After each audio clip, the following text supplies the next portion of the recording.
नमस्कार आदाब, मैं हूं राव अकरम और आप देख रहे हैं मेरा हिंदी यूट्यूब चैनल। साथियों, वीडियो शुरू करने से पहले आप लोगों से मेरी गुजारिश है, अगर आप लोग मेरे इस चैनल पर नए नए आए हैं तो कृपया मेरे इस चैनल को आप लोग सब्सक्राइब कर दें और साथ में बेल आइकन की घंटी को दबाना ना भूलें, क्योंकि मैं अपने चैनल पर बहुत ही अच्छी वीडियो बनाता हूं, यानी भूमि से संबंधित। अगर आपकी कोई क्वेरी हो और आपको मुझसे कोई जानकारी लेनी है तो डिस्क्रिप्शन में आप जाकर मेरा नंबर लेकर आप मुझे कॉल भी कर सकते हैं। अगर वहां पर मेरा नंबर आपको नहीं उपलब्ध होता है तो आप मैसेज बॉक्स में जाकर मुझे अपने सवाल लिख सकते हैं, मैं उनका आपको बाखूबी यानी जवाब दूंगा। तो चलिए आज की वीडियो में हम जानकारी करते हैं नियम 115 ध, यानी नियम 115 ध क्या है। क्योंकि भूमि से संबंधित में रहने वाले हर एक व्यक्ति को भूमि से संबंधित जानकारी का होना बहुत ही जरूरी होता है। बहुत से व्यक्ति मुझे कॉल करते हैं, कहते हैं कि अकरम भाई, हमारा एक पट्टा था, सन 84 में वह पट्टा हुआ था, लेकिन उसके बाद वह पट्टा फिर पट्टा नहीं रहा, पट्टे के ऊपर आतंक हो गया, पट्टे के ऊपर जो है मुकदमेबाजी खड़ी हो गई है और पट्टा निरस्त हो गया है। देखिए, सबसे पहले आपको इस बात की जानकारी होनी चाहिए कि आपका पट्टा किस श्रेणी वर्ग का पट्टा था, क्योंकि कुछ पट्टे ऐसे होते हैं जो सरकार उन्हें लीज पर देती है, यानी 5 साल के लिए देती है। 5 साल के बाद उसके अंदर से आपका अधिकार समाप्त हो जाता है। अगर किसी व्यक्ति को उन पट्टे के ऊपर यानी मालकाना धारा 131 ख के आधार पर मिल जाता है तो वास्तव में वह पट्टा श्रेणी 1 क का माना जाता है और उस भूमि के पट्टे का उसे मालकाना हक मिल जाता है।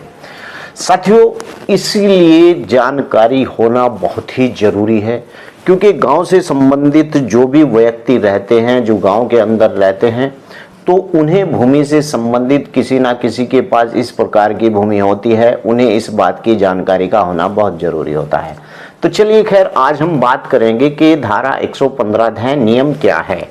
यानी यह वह है जो ग्राम सभा के निहित किसी भी संपत्ति के संबंध में 1 वर्ष के अधिक अवधि के लिए कोई पट्टा लाइसेंस सरकार के राजस्व विभाग की जो वशिष्ठ अनुज्ञा के बिना नहीं दिया जाएगा।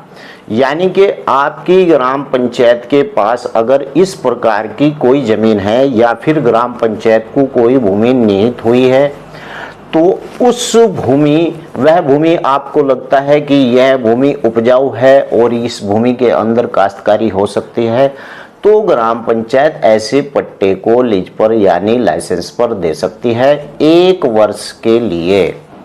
उसका नियम क्या है मैं यह भी आपको बताऊंगा, क्योंकि गांव में अगर आप रहते हैं तो ग्राम प्रधान उसे अपने पास ही रख लेता है, लोगों को उस पट्टे को लीज पर नहीं देता है, 1 वर्ष के लिए उसकी नीलामी नहीं करता है और वह उसकी सारी कमाई को खाए जाता है। लेकिन यह बात गांव के लोगों को नहीं पता होती है और ना ही वह उस भूमि का कोई भी इस प्रकार का लगान, इस प्रकार का कोई भी वसूल जो उससे निर्धारित होता है, इस प्रकार की कोई नीलामी नहीं करता है। सबसे पहले अगर गांव के पास ऐसी भूमि आपके है तो उसे नीलामी के विज्ञापन संबंधित ग्राम सभा के मंडल में नीलामी की जाने वाली संपत्ति का जो वर्णन करते हुए उसे डूंगी पिटवाकर भली भांति किया जाएगा और इसके मंडल के सभी व्यक्ति बोली लगा सकते हैं। यानी कि इस प्रकार की भूमि अगर आपकी ग्राम पंचायत के अंदर है और वह 1 साल के लिए नीलामी पर छोड़ी जाती है तो चुपचाप नहीं छोड़ी जाएगी, उस भूमि का ढोंडी पिटवाकर यानी ऐलान कराकर उस भूमि की नीलामी की जाएगी। जी हाँ, अगर कोई बिना नीलामी के करता है तो वह सरासर गलत है। किंतु प्रतिबंध यह है कि किसी ऐसे व्यक्ति को जिस पर भूमि प्रबंधक समिति का कोई देय या बकाया या सार्वजनिक नीलामी में भाग लेने की अनुमति नहीं होगी।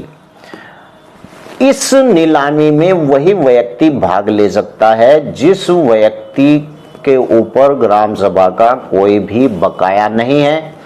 और इस भूमि के ऊपर जो भी व्यक्ति नीलामी की बोली बोलेगा वह इस प्रकार का